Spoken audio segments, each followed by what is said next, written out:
오늘 우리에게 주신 하나님 말씀은 구약성경 다니엘서 7장, 다니엘 7장 13절, 14절 말씀이 되겠습니다. 구약성경 제가 진 책으로 1245페이지에 있습니다. 다니엘 7장 13절, 14절 말씀.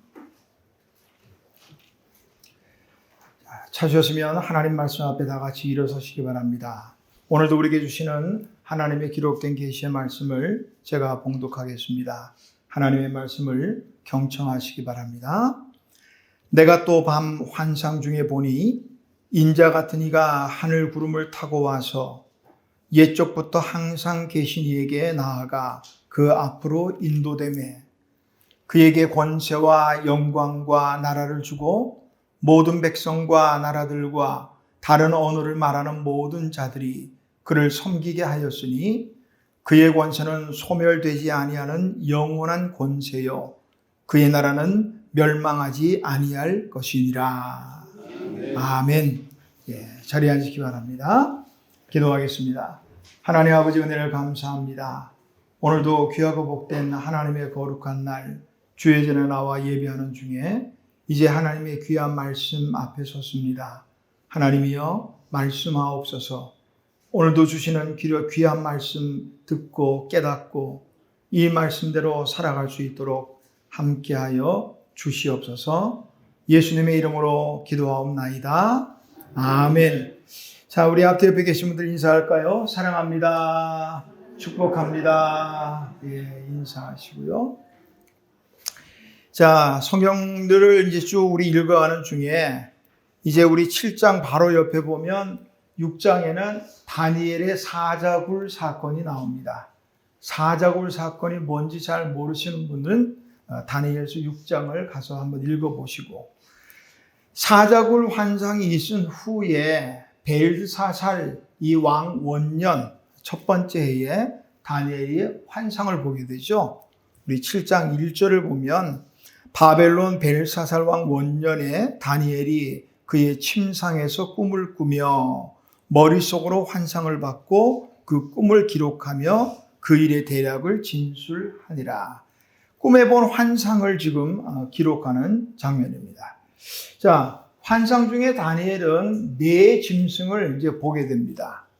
4절에 보니까 사자, 5절에는 곰, 6절에는 표범, 또 7절에는 그 모양을 알 수 없는 짐승, 요 네 짐승을 이제 보게 되는데, 이 짐승들은 한결같이 참 대단한 권세를 가졌어요. 사자도 4절에 보면 그냥 사자가 아니고요, 독수리의 날개가 달린 사자. 뭐 세상에 이런 사자가 어디 있어요? 우리 환상이니까 아마 이제 상징적으로 보여주신 그런 부분이죠. 이는 아마 사자의 용맹함과 그리고 독수리의 그 신속함, 뭐 이런 것들을 나타내겠습니다. 자, 곰은 또 어때요? 5절에 보니까 곰은 그 이사이에 새 갈빗대를 물고 있는 그런 모습. 좀 이따 이제 여기 뭘 말하는 건지 잠시 이제 간략하게 설명을 드리겠습니다. 세 번째 짐승은 6절에 보니까 표범 같은 짐승이라. 근데 이 표범도 보니까 등에는 새의 날개가 넷이나 달려있고 또 머리도 넷이나 있는 그런 권세를 가진 표범의 환상. 마지막 네 번째 본 짐승은 7절에 보니까 아마 다니엘이 어떤 짐승인지 표현하기가 어려웠던 모양이에요. 다만 자신이 느낀 대로 그냥 기록을 했는데, 다니엘이 느낀 네 번째 짐승의 모양은 어떠냐? 무섭고 놀랍고 매우 강하고, 얼마나 강하고 봤더니 쇠로 된 큰 이가 있어서 막 먹는 대로 먹고 부서뜨리고 나머지는 발로 밟고 이런 엄청난 권세를 가진 짐승. 자, 이 네 짐승에 대한 환상을 본 이후에 다니엘이 본 환상은 뭐냐? 오늘 읽은 13절, 14절 이 말씀이 되겠습니다. 자, 내가 또 환상 중에 보니 인자 같은 이 부분은 바로 우리 메시아, 우리 주 예수 그리스도를 말씀하고 있고요. 그 다음에 옛적부터 항상 계신 이 현대인의 성경은 영원히 살아계시는 하나님 앞으로 인도되었다. 옛적부터 계신 이는 영원히 살아계신 하나님을 의미합니다. 그러니까 환상 중에 인자 같으니 메시아가 하나님 앞으로 인도되고, 그러니까 이제 하나님께서 그 메시아 아들 하나님에게 권세를 주셔요. 그게 14절입니다. 그에게 권세와 영광과 나라를 주고 모든 백성과 나라들과 다른 언어를 말하는 모든 자들이 그를 섬기게 하였으니, 하나님이 그 메시아에게, 아들 하나님에게 주신 권세는 어떤 권세냐? 14절 그 중간부터 보니까 그의 권세는 소멸되지 아니하는 영원한 권세, 그리고 그의 나라는 멸망하지 아니할 것이라. 하나님의 권세를 오늘 살펴보겠는데요. 성경에는 살아계신 우리 하나님으로부터 임하시는 다양한 권세들에 대해서 말씀하고 있어요. 자, 예수님은 가르치심 그 자체에도 권세가 있었어요. 가르치심에도. 자, 누가복음 4장 31절에서 32절을 보니까 갈릴리 가버나움이라는 동네에서 예수님께서 가르치십니다. 근데 사람들이 그 가르치심에 놀랐어요. 놀란 이유가 뭐냐? 이는 그 말씀이 권위가 있음이러라. 권위는 바로 권세입니다. 예수님의 가르치심에 권세가 있더란 말이죠. 가르치심에도 권세가 있었고, 또 더러운 귀신을 쫓아내는 그런 권세도 있습니다. 누가복음 4장 33절에서 36절에 보니까 회당에는 더러운 귀신 들린 사람이 있었다. 예수님이 그 더러운 귀신을 향해서 꾸짖습니다. 나오란 말이죠. 그랬더니 귀신들이 다 나가버렸어요. 이에 사람들이 다 놀라 서로 말하여 이르되 이 어떠한 말씀인고? 권위와 능력으로 더러운 귀신을 명함에 나가는도다. 예수님의 그 말씀 한마디, 말의 권세예요. 나가라 하니까 더러운 귀신이 다 나가버립니다. 예수님에게는 죄를 사하는 권세도 있었어요. 마가복음 2장에 보니까 4사람에 의해서 이 들려온 중풍병자가 있었죠. 이 중풍병자 예수님 앞에 내려왔을 때 예수님이 말씀합니다. 소자야, 내 죄사함을 받았느니라. 사람들 난리가 났어요. 저가 누구이기에 이건 신성모독이다. 죄를 사한다고 말할 수 있겠느냐? 그랬더니 예수님 말씀하시죠. 자, 중풍병자에게 내 죄사함을 받았느니라 하는 말과 일어나 내 상을 가지고 걸어가라 하는 말 중에 어느 게 더 쉽겠냐? 어느 게 쉬워요? 네 침상을 들고 나가라. 이게 더 쉽죠. 왜냐하면 죄 사함의 권세에 대한 분명히 이런 문제가 생기잖아요. 하나님 외에는 누가 죄를 사할 수 있단 말이에요. 신성 모독이라는 거예요. 대단히 위험한 말이거든요. 그러나 인자가 땅에서 죄를 사하는 권세가 있는 줄 너희로 알게 하려고 내가 그렇게 말했다 이 말이에요. 그러니까 예수님에게는 죄 사하는 권세도 있습니다. 그러니까 성경에 이렇게 많은 우리 하나님과 예수님에 대한 권세가 있고요. 그러면 우리에게는 어떤 권세가 있을까요? 우리에게도 권세가 있어요. 요한복음 1장 12절 보니까 영접하는 자, 곧 그 이름을 믿는 자들에게는 어떤 권세요? 자녀가 되는 권세를 주셨다. 자녀가 되는 권세를. 우리 하나님의 자녀입니다. 아멘. 자녀의 권세가 있다 이 말이에요. 오늘은 이제 그 부분이 아니니까 이제 설명을 길게 못 드리겠지만 자녀에게는 자녀의 권세가 있어요. 오늘 우리가 예수님의 제자입니까? 그렇다면 또 제자의 권세가 있어요. 예수님께서 제자들을 둘씩 내보내면서요, 그들에게 더러운 귀신을 제어하는 권능을 주시고 권세. 혹시라도 귀신 들린 사람, 병든 사람 보는데 내 심령 속에 하나님께서 기도하라고 하는 그런 감동을 주시면 기도하세요. 일어나란 말이죠. 나으란 말이죠. 귀신은 쫓아나라. 예수 그리스도의 이름으로 명하노니 나오란 말이죠. 하세요. 마음이 하나님이 감동을 주신다면 우리에게 그런 권세가 있다는 거예요. 제자에게는 귀신을 쫓아내는 권세도 있고 자녀에게는 자녀의 권세가 있어요. 그것도 좀 어렵다면 열심히 충성하시면 충성하는 자에게 주시는 권세도 있어요. 마태복음에는 달란트 비유가 나오고요. 그러면 누가복음에는 보니까 문화의 비유가 나옵니다. 누가복음 19장에 보니까 주인이 왕위를 받으려고 이제 먼 길을 떠나면서 10명의 종들에게 각각 한 문화씩을 주었어요. 그리고 이것들로 내가 갔다 올 때까지 열심히 일해서 이윤을 남겨라. 그렇게 했던 거예요. 자, 주인이 이제 왕위를 받아가지고 돌아왔습니다.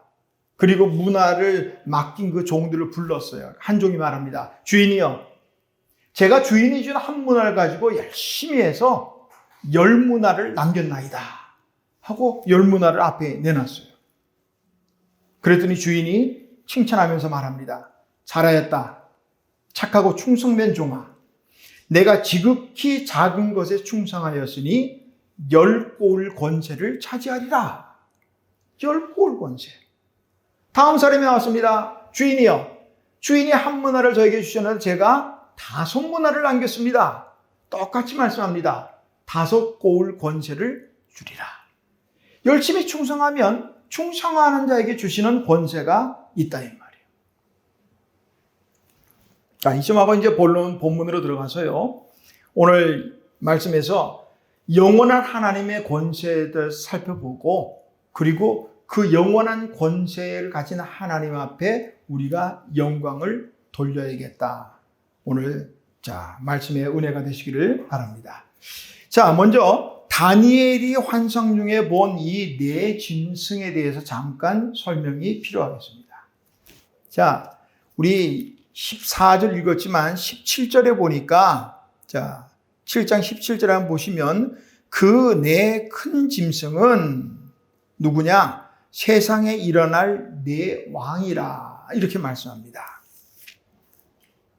자, 그러면 이 네 왕은 어떤 왕일까 하는 것을 살펴보는데요. 신학자들 사이에 참으로 다양한 해석? 분명한 거는요, 이 다니엘서에 나오는 이 환상이나 또 에스겔서에도 나오는 환상, 또 다른 말은 계시, 특별히 요한계시라는 이 계시, 이런 것들은 우리가 완전하게 이렇게 해석하기가 참 쉽지 않다는 거예요. 그래서 계시라는 그 헬라어의 아포칼립시스 하는 이 말은요, 열어서 보여주다 이런 뜻이 있거든요. 그러니까 하나님이 보여주시는 만큼만 보는 거예요. 그리고 또 하나님의 은혜로 좀 더 보여주시면 좀 더 우리가 깨닫게 되고, 어쨌든 신학자들은 우리보다 연구를 더 많이 했기에 신학자들의 의견입니다. 자, 첫 번째 짐승은 뭘 말하느냐? 곧 독수리의 날개를 가진 사자 같은 짐승. 이것은 뭘 말하냐면 바벨론 제국을 말합니다. 북이스라엘이 아수르에 망했고, 그 다음에 남유다, 그러니까 이스라엘 전체가 완전히 망한 것은 바벨론에 의해서 망하거든요. 첫 번째 짐승의 환상은 바로 이 바벨론, 조금 더 축소하면 바벨론의 왕 느부갓네살을 의미한다. 학자들의 의견입니다. 자, 근데 두 번째 왕 곰을 닮은 짐승은 바벨론을 무너뜨리고 등장한 다음 나라 메데와 바사는 페르시아, 지금의 이란이죠. 이 페르시아가 바벨론을 무너뜨리고 다음 이제 세력을 차지하게 되죠. 두 번째. 자, 세 번째 짐승은 뭐냐? 머리가 또 날개 넷을 가졌는 이 표범 같은 짐승은 페르시아 제국을 이제 점령하고 이후에 등장한 헬라 제국입니다. 알렉산더 대왕이 다스렸던 이 헬라 제국. 마지막 네 번째 짐승은 헬라를 무너뜨리고 이제 온 세계를 정복한, 물론 온 세계라 그러면 지금 말하는 우리 이 지구 전 세계를 말하는 게 아니고요. 그 유럽의 세계를 말하는 겁니다. 제국을 헬라를 점령한 로마 제국 말하고 있습니다. 자, 이 네 제국은요, 상당한 권세를 가졌어요. 바벨론도 그렇고요. 그 다음에 파사도, 페르시아도 그렇고요. 그 다음에 헬라 제국도 그렇고, 또 로마도 마찬가지. 대단히 권세, 또 막강한 강력한 나라들이었습니다. 그러나 조금 전에 설명드린 대로 바벨론은 결국 파사에 의해서 멸망하고, 파사는 또 헬라 제국에 의해서 멸망하고, 헬라 제국의 알렉산더는 그런 일화가 있죠. 더 이상 정복할 땅이 없어서 울었다는 거예요. 대단하잖아요. 더 이상 정복할 땅이 없어서 울었다.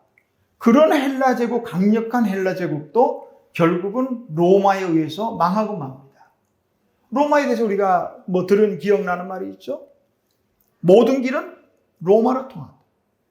로마는 영원하다. 이런 말들. 그러나 그 강력했던 로마 역시 4분 5열 역사의 뒤안길로 사라져버리고 맙니다. 자, 다니엘이 본 이 환상에 대한 해석이 이 신학자들이 말한 것이 일치 않은가 하는 부분은 하나님 앞에 가서 정확하게 물어볼 일이고요. 학자들의 해석이 맞다고 한다면 이것은 과연 무엇을 말하는 것일까? 이 세상의 권세는 영원하지 못하다는 거예요. 그렇게 강력했던 나라들도 결국은 다 무너지고 멸망하고 마는 거예요. 아무리 강해 보인다 할지라도, 말씀을 잘 들어줘요. 아무리 강해 보인다, 강해 보이는 거예요. 결국은 다 무너지게 돼 있거든요. 이 땅의 왕들은, 이 땅의 나라들은 다 그럴 수밖에 없어요. 우리 잘 아는 말로 화무 11홍이요 권불 10년이란 말이 있죠. 아무리 아름다운 꽃도 열흘을 넘기지 못한다.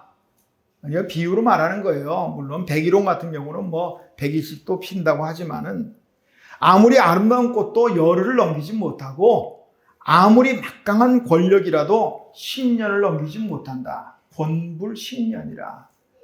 우리나라의 가장 막강한 권력을 가진 분이 대통령? 우리 대통령제는 몇 년이 임기예요? 5년 단임제입니다. 그러니까 5년하고 더 이상 못하는 거예요. 미국 같은 경우는 4년 연임제로 할 수 있고요. 그렇게 본다면 우리나라는 권불 5년이라고 그래 맞겠네요. 권세 오래 못 간다고요. 그러나 하나님의 나라는 영원하다는 거예요. 오늘 말씀대로 하나님의 권세는 영원한 권세라는 거예요. 하나님의 나라는 소멸되지 않는다. 오늘 다니엘의 환상을 통해서 그 말씀하시는 거예요. 역대하 20장에 보면 남유다의 여호사밧 왕이 나오는데, 그 여호사밧 왕 때에 모압, 암몬, 마온이라는 이 나라들이 연합군을 형성해서 이제 유다를 쳐들어옵니다. 여호사밧은 두려웠죠. 그러나 두려워하며 숨거나 하지 않았어요. 역대기 기자는 여호사밧이 이때 어떻게 행동했는지에 대해서 이렇게 기록합니다. 역대하 20장 3절에서 4절 보니까 여호사밧이 두려운 건 맞아요. 적군이 연합군을 형성해서 쳐들어오는데 두렵지 않나요? 두렵죠. 두려워하여 그 다음부터가 중요해요. 여호와께로 낯을 향하여 간구하고 하나님께 기도했다. 그리고 온 유다 백성에게 금식하라, 금식을 선포하는 거예요. 유다 사람이 여호와께 도우심을 구하려 하여 유다 모든 성읍에서 모여와서 여호와께 간구하니라. 이 연합군이 쳐들어온다는데 두렵지만 하나님 앞에 기도합니다.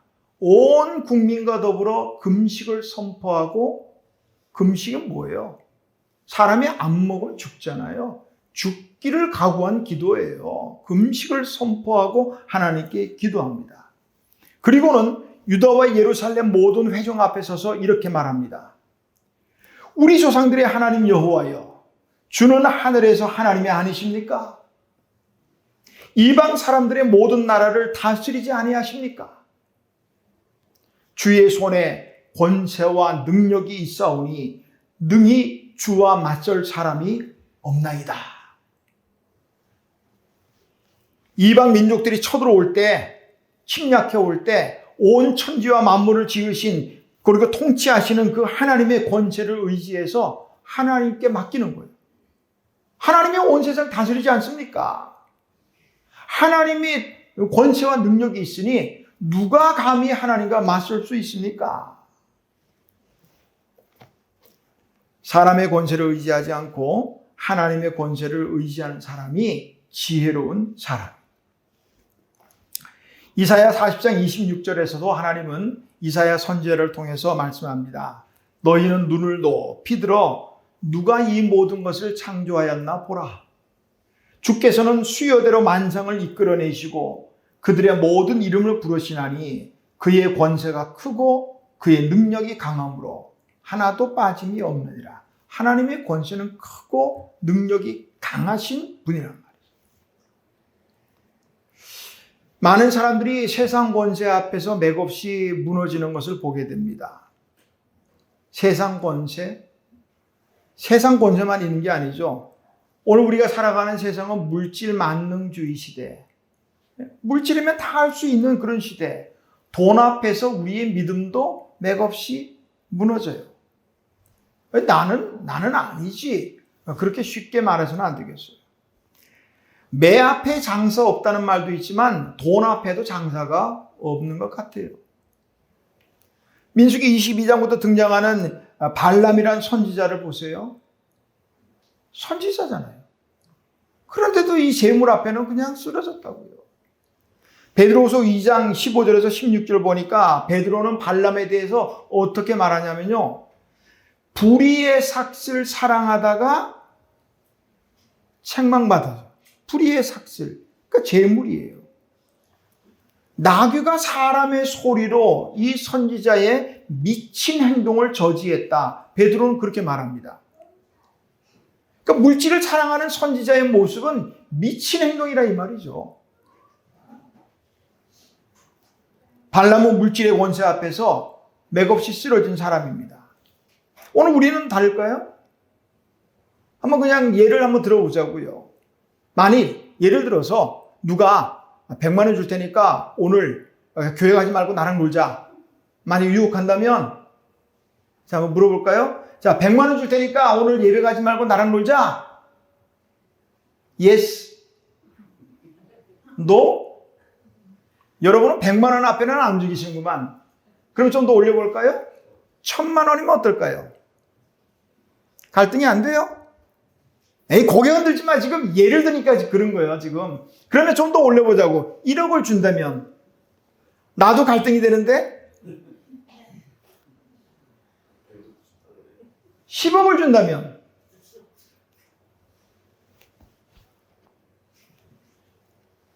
액수의 차이가 있을 뿐이죠. 얼마든지 흔들릴 수 있다고요. 좋게 또 포장할 수 있어요. 10억이면 그래, 하루 빠지고 그거 교회에다 왕창 헌금도 하고 뭐 그렇게 좋게 합리화시킬 수도 있겠습니다. 중요한 건요, 만약에 그렇게 해서 재물을 얻었다고 하더라도 그 다음이에요. 그게 얼마나 갈까냐 이 말이에요. 제가 며칠 전에 누구하고 얘기하다가 우리 철원에서도 로또 1등 맞은 사람이 있더라고요. 모르시죠? 알았으면 좀 얻어갈 텐데. 동성애 있는 분이 얻었는데 18억인가 됐대요. 18억 됐는데 그거 세금 떼고 뭐 가니까 한 10억 조금 넘어가게 됐다고 그러더라고요. 그런데 그게 돈이 하나도 없더래. 왜? 그거 됐다니까 일가 친척 다 찾아오는데 안 줄 수도 없어. 동생 1억, 너 1억 뭐 다 주니까 없더래. 한 1,000억 정도 되면은 막 이거 다 나눠주고도 뭐 좀 남을 수 있을지 모르겠습니다만은 그 재물이 얼마가 할 거냐는 문제예요. 성경 말씀이 딱 맞아요. 잠언 23장 5절 말씀이에요. 내가 어찌 허무한 것에 주목하겠느냐? 정령이 재물은 스스로 날개를 내어 하늘을 나는 독수리처럼 날아가리라. 재물은요, 날개 달린 독수리처럼 날아간다는 거예요. 순식간에 없어지는 거예요. 그것 때문에 내 믿음을 안 된다 이 말이죠. 영원한 권세는 하나님께 있음을 기억하시고 우리 하나님의 사람들은 그 하나님의 영원한 권세 앞에 늘 순종 혹은 복종해야 합니다. 사람의 제일 되는 목적이 뭐냐? 우리 뭐 잘 알죠? 영원토록 하나님을 즐거워하고 그러니까 하나님께 영광을 돌리는 것, 영원히 하나님께 온전히 영광을 돌려요. 다음 주로 우리 종교개혁 우리 오후 행사 잡아놨잖아요. 종교개혁의 중요한 모토가 되는 다섯 가지 가운데 하나가 오직 하나님께 영광, 솔리데오 그라치아 하는 말씀이죠. 오직 하나님께 영광. 자, 오늘 함께 읽을 말씀이 시편 115편이에요. 우리 한번 펴보세요. 시편 115편. 우리 맥체인 성경 통독 분량대로 따라 읽으시면 자, 오늘 읽을 말씀이 다니엘서 7장과 시편 115편입니다. 시편 115편 기자를 알지 못하지만 시편 115편에서 시인은 이렇게 말합니다. 자, 115편 찾으셨으면 우리 1절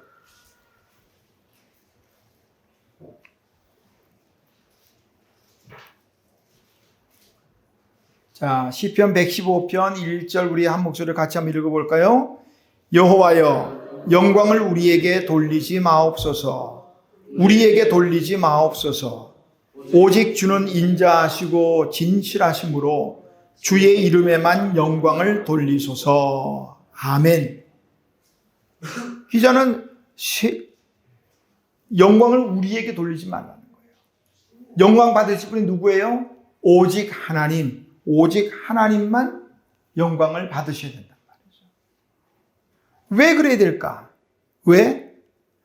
조금만 생각하면요. 분명합니다. 이유는. 자, 영광을 받으려고 한다면 영광을 받을 만한 어떤 일이 있어야 되잖아요. 예를 들면 금메달 리스트에 영광이 있잖아요. 우리 아시안게임, 항저우 아시안게임도 마쳤지만 금메달 받은 사람은 금메달의 영광이 있다 이 말이에요. 중요한 것은 그 금메달이 있기까지의 나를 도와주고 이끌어준 또 여러 가지 상황들이 있단 말이죠. 그러니까 금메달 받은 사람이 모든 영광을 자기가 받지 않아요. 소감 그러면은 말이라도 그렇게 하잖아요. 부모님께 감사하고. 왜? 나를 낳아줬으니까 내가 이만큼 해서 금메달 딴 거 아니냐. 또 코치나 감독 선생님에게 감사하고 나를 도와줬으니까. 그리고 또 나를 후원해 주신 또 후원사 이런 등등등 감사하잖아요. 영광을 받을 만한 어떤 일이 필요한 거예요. 그러나 하나님의 사람들이라면 그 영광을 받을 만한 그 일의 출처가 어딘가 분명하다고요. 어디예요? 하나님이란 말이에요. 하나님. 응? 자, 내가 건강해서 이만큼 운동을 잘했다 하면 그 건강을 주신 분이 누구예요? 하나님이 주셨잖아요. 그러니까 하나님께 영광이에요. 내게 만약에 지혜가 있다면, 내게 열심이 있다면, 내게 끈기가 있다면 그 주신 분이 누구냔 말이죠. 하나님이라는 말이죠. 그러니까 하나님께 영광을 돌린 거 당연해요. 이 영광의 번지수 잘못 찾으면 오늘 하나님이 오래 참으시는 분이고 인자하신 분이니까 그렇지 않을 것 같겠습니다만은 성경에 보니까 구약시대는 성경시대는 무서워요. 하나님이요. 자, 사도행전 12장에 보니까 헤롯이라는 사람이 나와요. 헤롯이 이제 가이사랴로 가가지고 거기서 가이사랴 백성들 앞에서 연설을 합니다. 근데 왜 저만큼 목소리가 좋았는지 사람들이 목소리만 듣고는 다들 그냥 와 난리가 난 거예요. 와 이거는 사람의 소리가 아니라 신의 소리로다 하고 막 열광을 했어요. 그리고 성경은 이렇게 기록합니다. 헤롯이 영광을 하나님께로 돌리지 아니하므로 주의 사자가 곧 친히 벌레에게 먹혀 죽으니라. 하나님께 돌아갈 영광을 자기가 가로챈 결과가 있습니다. 하나님의 영광을 가로챈 생명과 바꾸어 버렸어요. 참 세상에 이런 어리석은 사람이 어디 있어요? 기억하세요. 하나님께 돌아갈 영광은 절대로 하나님께 돌아가야 합니다. 이사야 선지자를 통해서 하나님 분명히 말씀합니다. 이사야 42장 8절에 나는 여호와니 이는 내 이름이라. 나는 내 영광을 다른 자에게 내 찬송을 우상에게 주지 아니하리라. 내 영광을 뺏기지 않겠다 이 말이에요. 그러므로 하나님의 영광을 가로챈다면 그는 죽는 거예요. 혹시라도 진짜 그런가 그러지 마시기를 바랍니다. 사도 바울을 통해서 말씀합니다. 그런즉 너희가 먹든지 마시든지 무엇을 하든지 하나님의 영광을 위하여 하라. 먹어도 마셔도 무엇을 하더라도 하나님의 영광을, 영원한 권세가 그분에게 있으니까 여러 가지 방법으로 우리가 하나님께 영광을 돌릴 수 있어요. 착한 행실을, 여러분 교회에서 찬송 예쁘게 부르고 또 아멘 아멘 잘하고 그걸로 끝나지 마시고요. 우리 교회 밖에 나가서 한 주간 살면서 착하게 살자고요. 착한 행실로. 마태복음 5장에 보니까 예수님께서 말씀합니다. 이같이 너희 빛을 사람 앞에 비치게 하여 저희로 너희 착한 행실을 보고 하늘에 계신 너희 아버지께 영광을 돌리게 하라. 나의 착한 행실이 하나님께 영광을 돌리게 한다 이 말이에요. 착하게 살아야 돼요. 네? 찬양으로 하나님께 영광을 돌릴 수 있어요. 시편 148편 1절에서 5절 보니까 하나님께서는 모든 것들을 통해서 해와 달과 별들 모두 하나님을 찬양하라. 찬양으로 영광을 돌릴 수 있습니다. 하나님이 우주 만물을 창조하시고 천사들에게 물었답니다. 자, 어떠냐? 내 만든 이 우주와 만물 어떠냐? 했더니 천사들이 그렇게 말했대요. 아, 하나님, 그러나 한 가지 빠진 것이 있습니다. 찬양이 없습니다. 그랬다는 거예요. 그래서 하나님이 새소리, 물소리, 파도소리, 바람소리, 사람의 노래소리 만들었다는 거예요. 이야기니까 또 성경 찾지 마시고, 따라서 모든 피조물들은 하나님을 찬양해야 돼요. 찬양으로 하나님께 영광을 돌릴 수 있습니다. 감사함으로 영광을 돌릴 수 있어요. 누가복음 17장에 보니까 10명의 나병 환자들이 예수님께 고침받습니다. 전부 다 제사장에게 나 이제 나았지요? 나 이제 정결했지요? 라고 하는데 한 사람만 예수님께 돌아와서 감사합니다. 주님 말씀합니다. 10사람이 다 깨끗함을 받지 아니하였느냐? 그 9은 어디 있느냐? 이 이방인 외에는 하나님께 영광을 돌리러 돌아온 자가 없느냐? 감사함 때 하나님께 영광을 돌릴 수 있다. 이 외에 다양한 방법으로 생각하는 방법이 있다면 그 모든 방법으로 하나님께 영광을 돌리시기를 주님의 이름으로 권면합니다. 자, 우리에게 영광을 돌리지 마시고 오직 하나님만 영광을 받으시옵소서 노래한 시인은 이어서 말합니다. 이제 그 하나님을 의지합시다. 모든 권세, 영원한 권세가 하나님께 있으니 우리가 사람을 의지할 것이 아니라 세상을 의지할 것이 아니라 물질을 의지할 것이 아니라 하나님을 의지합시다. 이 말씀이 9절에 나와요. 시편 115편 9절에 보니까 이스라엘아 여호와를 의지하라. 그는 너희의 도움이시요 너희의 방패시로다. 하나님을 의지하라.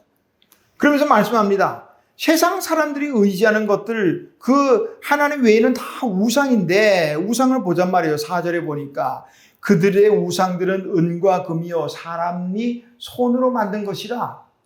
그러면서 그 우상들의 실체를 낱낱이 고발합니다. 그 우상이 어떤 거예요? 5절, 입이 있어도 말도 못해. 눈이 있어도 보지도 못해. 6절, 귀가 있어도 듣지도 못하고 코가 있어도 냄새 맡지 못하고. 7절, 손이 있어도 만지지 못하고 발이 있어도 걷지 못하고 목구멍이 있어도 작은 소리조차 내지 못. 그게 우상이라는 거예요. 이걸 의지하는 거예요. 이걸 의지하는 거. 어떤 사람이 등산을 하다가 갑자기 배가 아팠대요.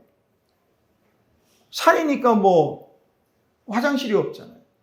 그래가지고 남들 안 볼 때 몰래 숲 그 나무 사이로 앉아가지고 일을 봤대. 그래도 그냥 나오긴 뭐하니까 그 딱 가리느라고 돌로 이렇게 몇 개 쌓아놨대. 돌이 쌓여있으니까 올라오는 사람마다 그 돌에다 또 돌을 쌓았대. 사람들이 지나가면서부터 빌드래. 이게 우상이요. 그 사람이 나중에 보니까 그럴 걸 보고 난 다음에 그래도 사람들이 내 똥 보고 지금 비는구나 그랬다는 거예요.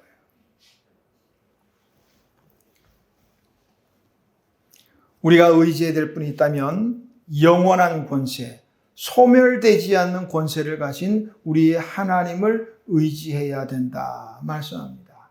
사람 의지하지 마세요. 사람 잘못 의지하고 서로 그러다가 서로 망해요. 요즘은 그런 게 좀 적지만요. 예전에는 빚 보증을 서로 잘 썼어요. 뭐 빚 낸다 그러면 보증인을 세워야 돼요. 보증 섰다가 서로 다 망해버려. 보증 잘못 써가지고 집 뺏기고 땅 뺏기고 그런 일 빚이 비일비재하잖아요. 그거 의지하지 말라고요. 서로 망할 거 아니라면. 어떤 사람은 깜깜한 밤길 가다가 무서운데 개 한 마리 끌고 가니까 그게 의지가 되더래. 개도 의지가 돼. 우습잖아요. 이 사람이 어떻게 개를 의지하고 있단 말이죠.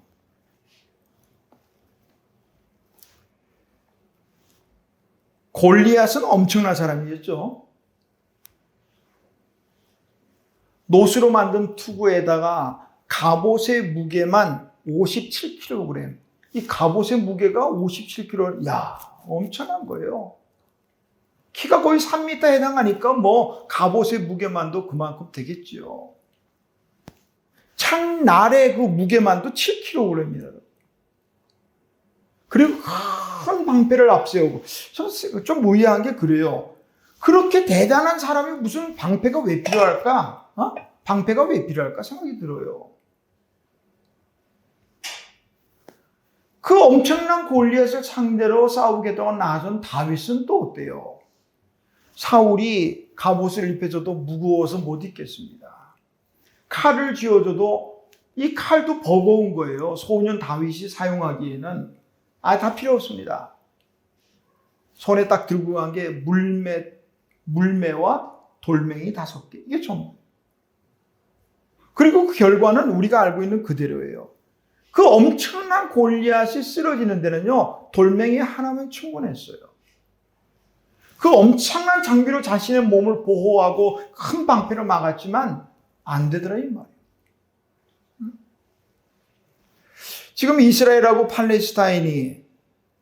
팔레스타인도 뭐 종류가 있지만 정확히 말하면 아마 하마스라고 하는 게 맞을까요? 이스라엘과 하마스 간 또 그렇게 하니까 또 옆에서 또 헤즈볼라라는 단체도 또 같이 또 끼어들 기세인데.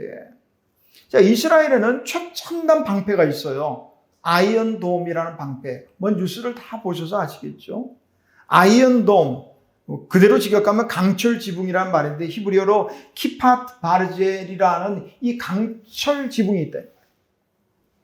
이 방어 시스템은 지상 4km에서 70km 사이에 있는 모든 날아오는 로켓이나 미사일들을 전부 요격할 수 있는 시스템입니다. 이스라엘 전역에 10개의 포대가 있고 각 포대는 20개의 이 요격 미사일들이 배치가 돼 있고 그야말로 철통같이.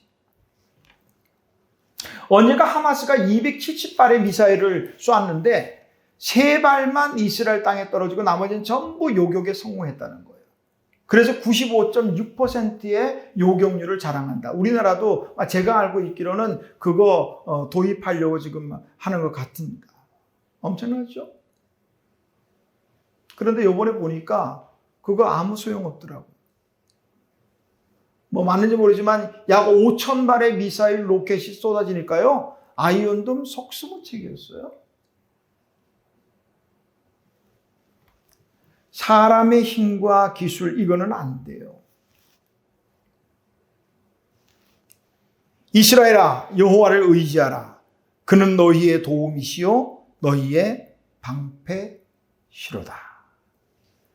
혹시라도 또 잊어버릴까 11절에 다시 한 번 더 반복해서 말합니다. 여호와를 경외하는 자들아 너희는 여호와를 의지하라. 그는 너희의 도움이시요 너희의 방패시로다. 하나님 아이언돔 그게 문제가 아니에요. 우리나라도 요번에 보니까 이 국방력 어떤 이런 부분에 굉장히 무기가 발달했지만 글쎄요. 그것이 과연 우리를 얼마나 지켜줄 수 있을까요? 미국의 석유왕 록펠러에 대한 이런 이야기가 있어요. 시카고의 한 호텔에 묵는데 지배인에게 가장 싼 방이 얼마냐, 가장 싼 방을 달라고 그랬대요. 그 지배인이 깜짝 놀라면서 그렇게 말했답니다. 회장님. 회장님 아드님도 오면은 가끔 여기 들르시는데 최고급 방을 묵고 가십니다. 회장님이 그 정도 하셔야 되지. 왜 이렇게 제일 싼 방을 달라고 하십니까? 그랬더니 록펠러가 껄껄 웃으면서 그렇게 말했답니다. 그놈이야 갑부 아버지를 두었으니 그렇게 해도 되지만 나는 그런 아버지가 없어. 그랬다는 거예요. 이게 바로 자녀의 권세입니다. 우리 하나님 아버지가 내 아버지니 권세가 있단 말이죠. 우리 옛날에 부르던 찬송이 있잖아요. 예수님 찬양. 그 가사 보니까 예수님 권세, 예수님 권세. 다 같이 예수님 권세, 내 권세. 아멘. 예수님 권세가 내 권세요, 내 권세. 우리는 영원한 하나님의 권세, 그 아버지 하나님의 또 그 권세가 우리의, 나의 권세임을 믿으시길 바랍니다. 한 주간 살아가시면서 영원한 하나님의 권세를 찬양하고 또 우리에게 주어진 자녀의 권세 누리며 또 승리하시기를 주님의 이름으로 축원합니다. 하나님 아버지 은혜를 감사합니다. 세상에 수많은 권세들이 있지만 우리 하나님의 권세는 영원한 권세요 소멸하지 않은 권세라 말씀하십니다. 또한 그 하나님 아버지의 권세는 자녀된 우리의 권세인 줄 믿습니다. 하나님 주신 권세 누리며 이 권세로 하나님의 영광을 돌리며 살아가는 우리 모두가 되게 하옵소서. 예수님의 이름으로 기도하옵나이다. 아멘.